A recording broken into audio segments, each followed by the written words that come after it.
হয়, অসমৰ অন্যতম ভূমিপুত্ৰ দেউৰীসকলৰ আজি বহাগৰ বিহু অৰ্থাৎ ইবাকু বিচু। এই মুহূৰ্তত মই বৰ্তমান উপস্থিত আছো নাৰায়ণপুৰৰ কিনা পথাৰত। সামগ্ৰিক পৰিৱেশটো ভিডিঅ' দৃশ্যক দেখাবৰ কাৰণে আহ্বান জনাইছো, যিহেতু যোৱাকালি উৰুকা আছিলে আৰু বহাগৰ প্ৰথমটো বুধবাৰে উৰুকা আৰু বৃহস্পতিবাৰে তেওঁলোকে বিহু পালন কৰে। যোৱা ৰাতি ৰাতি তেওঁলোকে বিহু মৰাৰ পিছত এতিয়া ইজনে সিজনক বোকা তেওঁলোকে সানিছে আৰু বোকা বিহু কৰা পৰিলক্ষিত হৈছে। আমি পোনে পোনে এই বোকা বিহুৰ মাজলৈ যাব বিচাৰিছো।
জয়তে আমি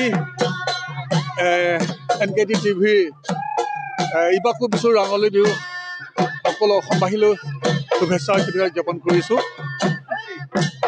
আজি মানে হেঁপাহৰ সাতামপুৰি আমাৰ পাণৰ আমাৰ ৰঙালী বিহু আহি পালেহি। আজি আমি বৰ দুখেৰে মানে বিহুৰ কাৰণে যিটো ফূৰ্তি কৰিব লাগে মনটোৱে বিচৰা নাই। কেলে আমাৰ প্ৰাণৰ শিল্পী, আমাৰ অসমৰ প্ৰাণৰ শিল্পী জুবিন বিহীন আজি মানে সকলোৱে এই নহয় যিমান ফূৰ্তি কৰিব লাগে গোটেই অসমবাসী ইয়াত বুঢ়া মেথালৈকে সকলোৱে কৈছে যে আমাৰ জুবিন দা বহুতখিনি সপোন আছিলে, খুব মানে হয় আৰু কিন্তু আমি জুবিন বিহীন মানে ধৰক আজি যিটো বিহু পাতিব লাগিছিলে সেইটো সঁচাকৈ মানে হোৱা নাই। তথাপিতো আজি পৰম্পৰা ৰক্ষা কৰিবই লাগিব। বাকী যি নহওক এই বিহু আমাৰ আজি কালিৰ পৰা নহয়, তাৰমানে আমাৰ এই ফাগুনৰ লাষ্ট সপ্তাহ আৰু চ'তৰ ফাৰ্ষ্ট উইকৰ পৰা আকৌ যিটো গিবা মিচু যিটো আমাৰ মানে ভকত মিটিং বুলি কয়। যোৱা বছৰ ডেকা গাভৰুসকলে যেনেকৈ গৈ পেলাই চকলি য'ত বিৰিঙাত গাঁঠি মাৰে, সেইদিনাখন গিবা মিচু হ'ল দেৰু জাতিসকলৰ ডিমাছাসকলৰ মানে জাতীয় উৎসৱ। সেইদিনৰ পৰা সন্ধিয়া প্ৰত্যেক পূজাৰী ঘৰতে ইয়াত স্থানতে মানে গোটেই চ'ত মাহটো নন ষ্টপ মানে বিহু মাৰি আহিছে। বোকা বিহু আচলতে বোকা ইজনে সিজনক সানিছে।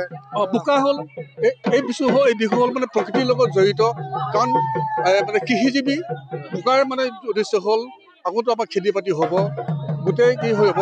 গতিকে এই বোকাই এইটো কৈছে যিটো মিলনৰ যিটো মানে আগন্তুক খেতিবোৰ যাতে মানে পোকে মানে শস্যবোৰ নষ্ট কৰিব নোৱাৰে, তাৰ কাৰণে মানে ধৰক যিটো আমাৰ মানে হেঁপাহৰ যিটো ৰঙালী বিহু বোকা চুটীয়াটো হৈছে। আৰু এনেকুৱা কথা প্ৰকৃতিৰ লগত বিহু কেতিয়া হয়, বিহু নাচোতে বোকা উঠি যায়, তেতিয়া বিহু হয়।